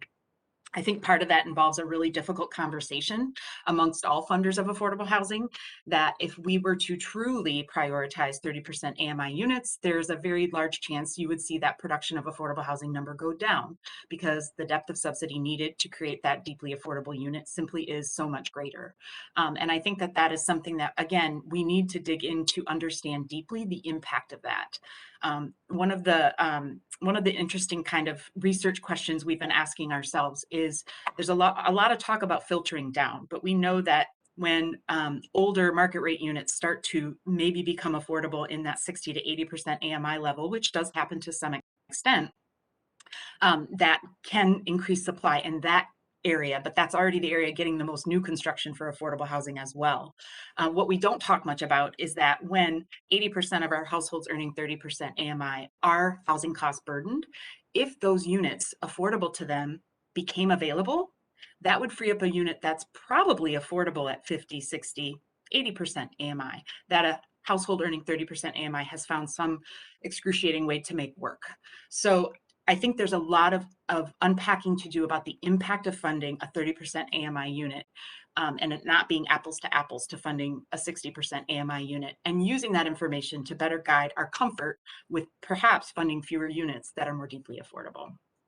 Another thing we need to dig in deeply is to understand how we get more applications for 30% AMI units. We really, as again, a funding region, not just the Met Council, receive a lot of applications for 30% AMI units that don't get funded. But also we still see a lot of applications that don't include any 30% AMI units at all. So one of the things I've heard that needs further, investigation is that there aren't always the capacity for the wraparound services that are often paired with applications for 30% AMI units. So to the extent that we can subsidize the construction of the unit or the rent of the resident, if the capacity of our social service agencies and other support services are not there, that can also inhibit, development. I want to also mention that we are also partnering closely with the HRA and work to align our efforts, which are so obviously interwoven here. We know that, you have heard that project-based vouchers are a very desirable source of funding available to units at 30% AMI. We also know that the need is so great, even if every HRA and PHA in the region maxed out their capacity to issue project-based vouchers, we wouldn't even meet 1 year's worth of need. So we have to look beyond that, and we have to figure out how we can, outside of the project-based voucher program, which is also competing with another important housing need, is no longer the go-to policy or go-to source of choice for developers for housing at affordable at 30% AMI, because it's just not tenable. I'm going to go ahead and turn it back to Krysten now. I know that was a lot, to share some information about our second key issue, which is equally important, and that's homeownership. Thanks, Tara. Next slide, please, Greg. So we want to break down, just as Joel did in his presentation about residential development, we also have housing types here, but by levels of affordability. The vast majority of new affordable housing, 92% since 2011, is multifamily, which I don't think comes as a surprise. But as Tara just explored, and as this chart on the left shows, it's the largest share of that affordable multifamily are at those higher levels of AMI at 60 and 50%. And that 30% trend line you can see down there in gold at the bottom. On the far right-hand side, we have townhomes by price point. As you heard from Joel earlier, that townhome production in the region is pretty low. So affordable townhome production is also low. We've added about 500 affordable townhomes since 2011. And again, the majority of those are at that 60% price point, 50 and 60% AMI. And that leaves single family homes shown here in the middle. We heard earlier that new construction of single family homes is trending upward, slow but steady. We're starting to see numbers we haven't seen in quite a while. But the vast majority of new single family homes are, of course, priced out of reach to households, even at 80% AMI, even at 115% of AMI, which you see there.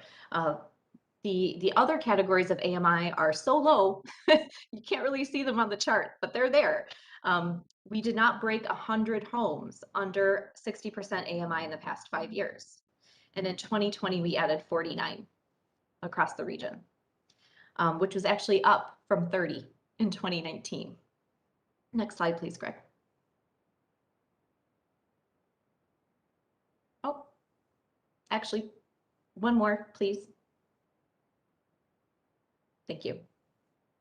That brings us to this slide, which has our homeownership rates in the Twin Cities region by race and ethnicity. I believe you're all quite familiar with these stats by now, but it is worth reiterating that the Twin Cities has, and for many decades now, one of, if not the highest disparity in homeownership by race and ethnicity.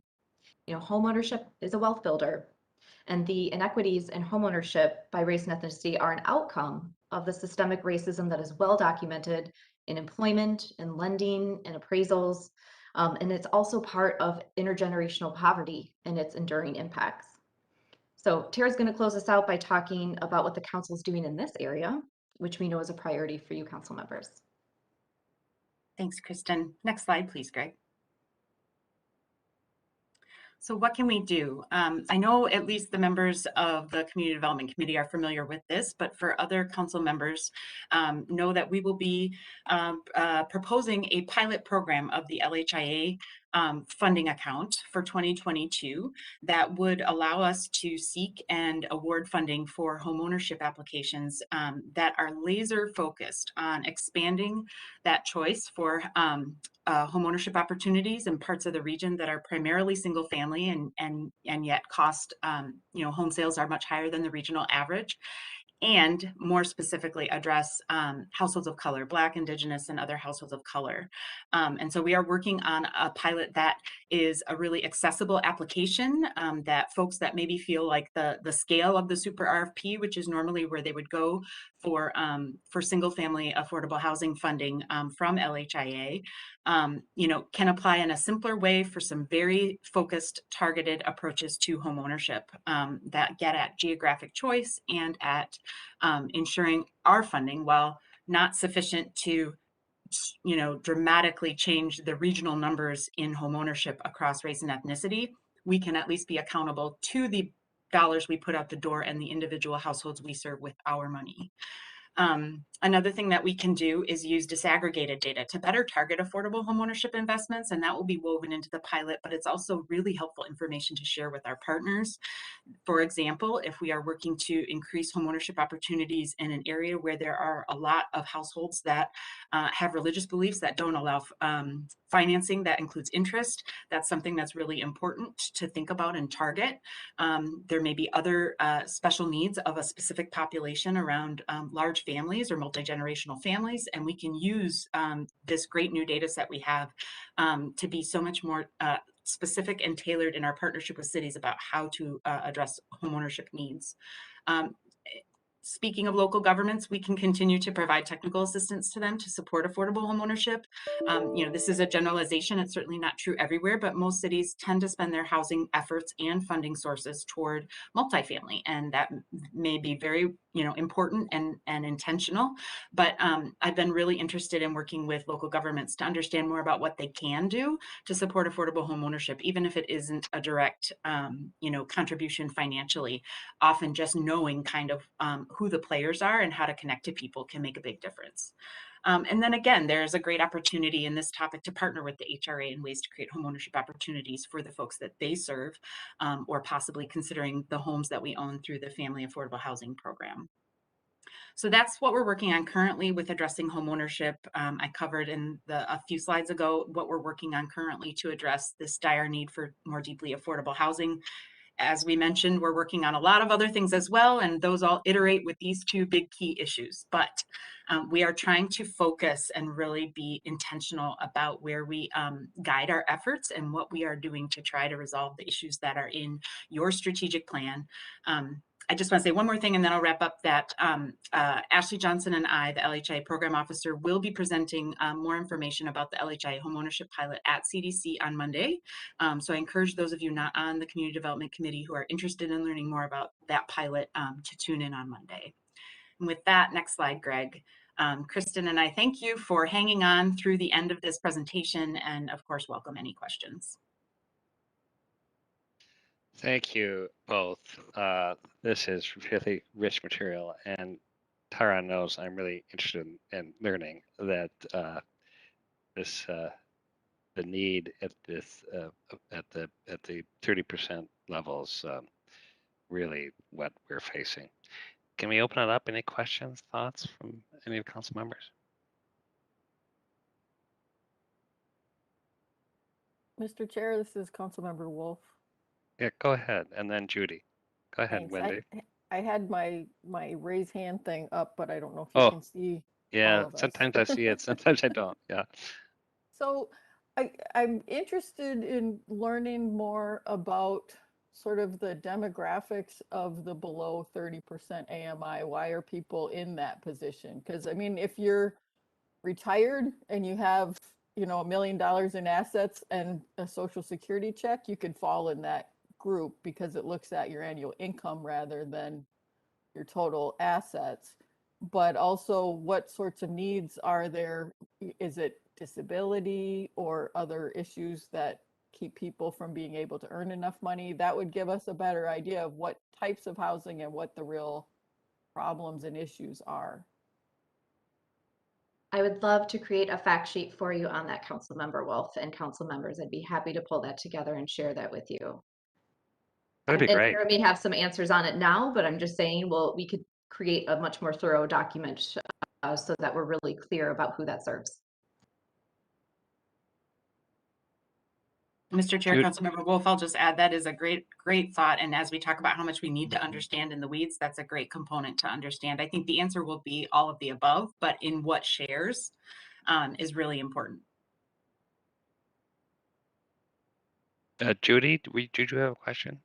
Yeah, I just want to thank the team for putting all of this together. It's so informative. I mean, a lot of this we know, but I think it's important as we go out to the public so that they can see the facts and the figures and how we're trending. I really appreciate that, Councilmember Wolf. Didn't even know we could dig into that kind of data and but that would be very illuminating. So yeah, getting that maybe as a companion rider to this presentation going forward, and certainly to the housing work group and CDA would be cool. And then just last but not least, and I know we are not, first of all, I love the slide where it says things we aren't talking about tonight. That's very helpful. Thank you. And so while we talk about, again, the shortage in production in both market rate and affordability, again, just highlighting a point that was made, we can't really track what we're losing in the naturally occurring affordable housing market, right? It just is happening, and that one's a really hard one. So while again, it looks like these are numbers in production, but in reality, the net is much lower, some number. I really do appreciate too the focus on 30% AMI, and I really appreciate the comments, Tara, on how unintended consequences might pop up because of that. The subsidies are much greater, and it's so complex right now. And the last thing I want to say, and at some point we will keep working on the housing puzzle and trying to solve for affordability, but it is about wages.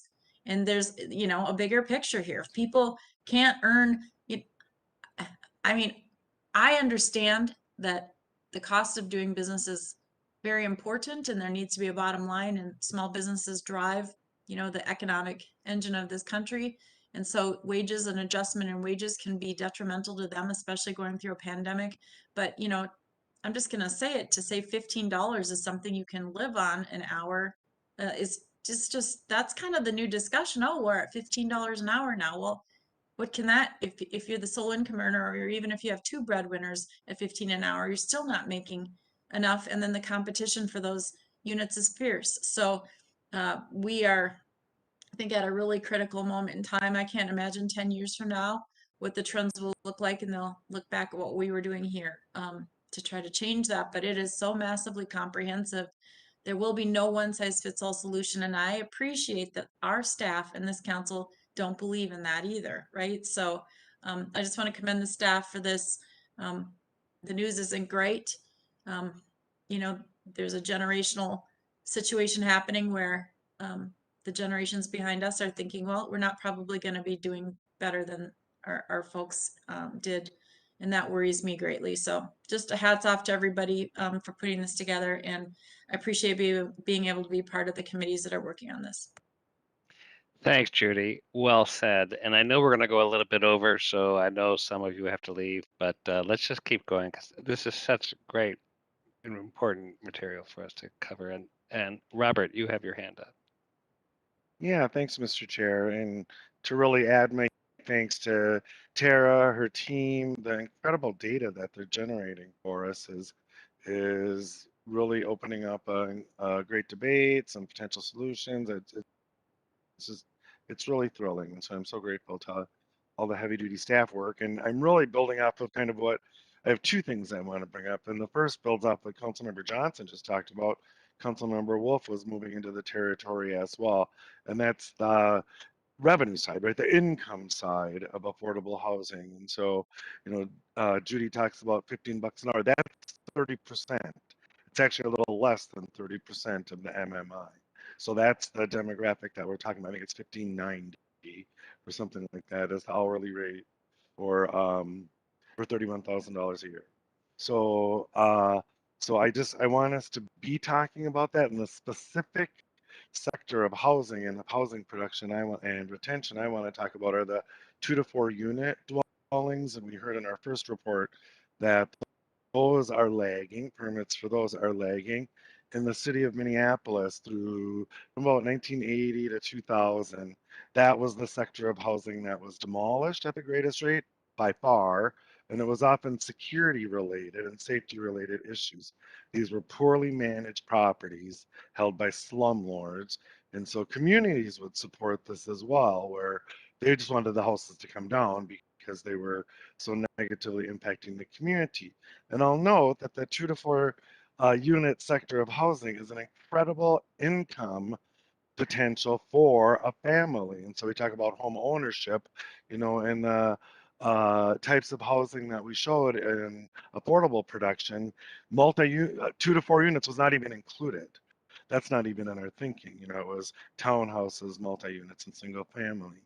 And so there's this sector of housing that was a rung of the economic ladder, at least in the core cities, that was deliberately kicked out from under people. My parents, my grandparents, they lived in the core cities of Minneapolis and St. Paul in small multi-unit housing. Many generations lived in one side of the duplex, and they kept a room for boarders, and then they were able to rent out and generate income out of the other unit. And then my parents as children were able to see their parents managing this asset and amassing wealth. And so that's a sector of the housing development that we don't even talk about.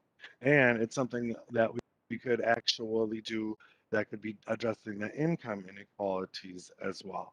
So to put that marker out there, the other is, and I'm so glad Judy and Wendy went in this direction, and that's really about wages, or I guess I more broadly say, to me, it's about what the employer's responsibility is. And so as we look at 30%, 50%, 80%, 60%, what we are really talking about is subsidizing workforce housing for primarily private employers. And so what is the role? And we get advocates, developers come to the public sector because we have this transparency and these tools, and we feel this responsibility to be serving our constituents. And I just wonder, as we're developing programs, innovating programs with the resources we have under our control, how we want to engage the employers in this conversation and what their contribution might be as well, because we are housing, we are not, we're not succeeding at housing their workers. And so I'm really looking forward. I'm fortunate enough, I get a lot of bites at this apple through the Met Council, through the committees, through the Housing Policy Work Group. But I just wanted to, and so most of those other members of the Housing Policy Work Group have heard me gas on about this before, but just to put it out there in front of other council members as well. Thank you. Thank you, Mr. Chair of the Community Development Committee. You can gas on as much as you like. This is really great stuff. Thank you. Watch it. I just might. Riva, do you have a comment? Oh, you may be on mute.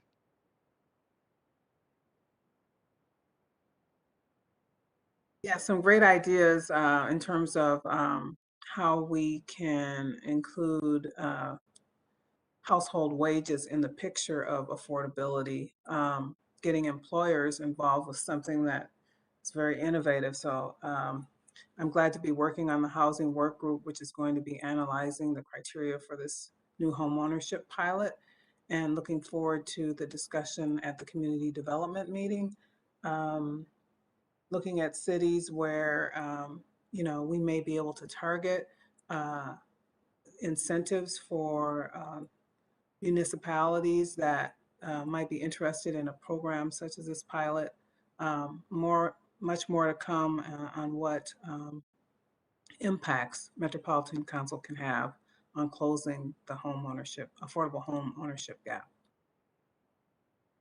I love that list of what can we do. That's the one to focus on. Right. I'm very respectful for everybody's evening, but anybody with the last comment, thought? All right, Kristen and Tara, thank you so much. And I'll just echo what everybody else has said. We have amazing staff, and we have such a great opportunity to bend some curves and to look at those trends and focus on the areas that I love that what you're describing here. It's time to trickle up, not trickle down, and we can figure that out. So thanks. What a robust committee of the whole we've had this evening. Quite a lot of information to think about, and we're going to continue these conversations in our committees and in our council meetings and at our committee of the whole. So if there's no other thoughts or comments for the day, I think we're ready to adjourn, but enjoy the night, and I'm looking forward to having this conversation again. Thank you so much for presenting. Thank you, everyone. Good night.